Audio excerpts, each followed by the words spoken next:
Today on the Daily Scoop podcast from the Scoop News Group, the Trump administration is set to end IRS's direct file program, and OSTP taps policy scholar Dean Ball as its AI and emerging technology advisor.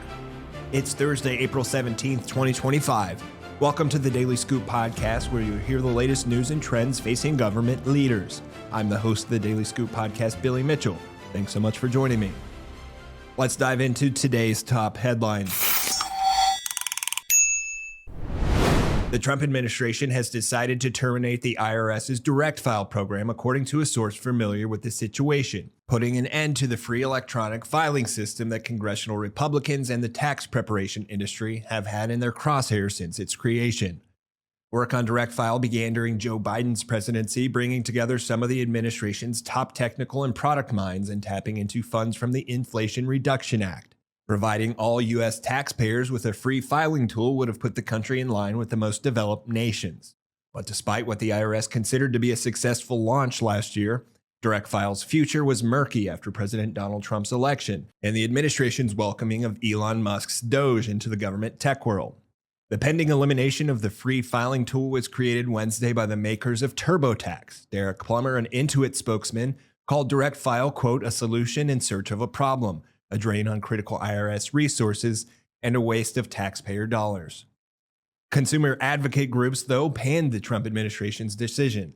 Susan Harley, managing director of Public Citizens Congress Watch Division, said in a statement that scrapping Direct File, quote, is almost literally taking money out of our pockets.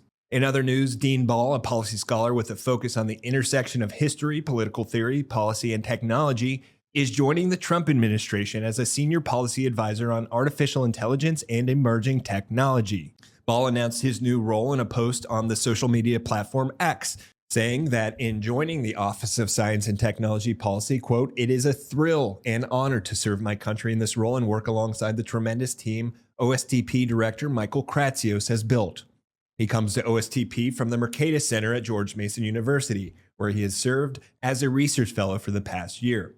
Ball is also the author of an AI-focused blog called Hyperdimensional, in which he has defended the AI Safety Institute and commented on the Trump administration's terminations of probationary employees, saying the move had unintended consequences. Ball also wrote recently that he is interested in AI being built at the same time that the Trump administration and Republicans, quote, seek to advance theories of a unitary executive, the notion that the president exercises the powers granted to him by the Constitution and Congress absolutely. For more news at the intersection of the federal government and technology, make sure to visit fedscoop.com. Thanks so much for tuning in to another episode of the Daily Scoop podcast, available on all podcast platforms. If you've already rated the podcast on your platform of choice, thanks so much. High ratings and good reviews of the show help more people to find it. The Daily Scoop podcast is a production of the Scoop News Group in Washington, D.C. Adam Butler and Carlin Fisher help put the show together, and the entire Scoop News Group team contributes. We'll be back tomorrow with more top headlines. Until then, I'm your host, as always, Billy Mitchell. Thanks so much for listening.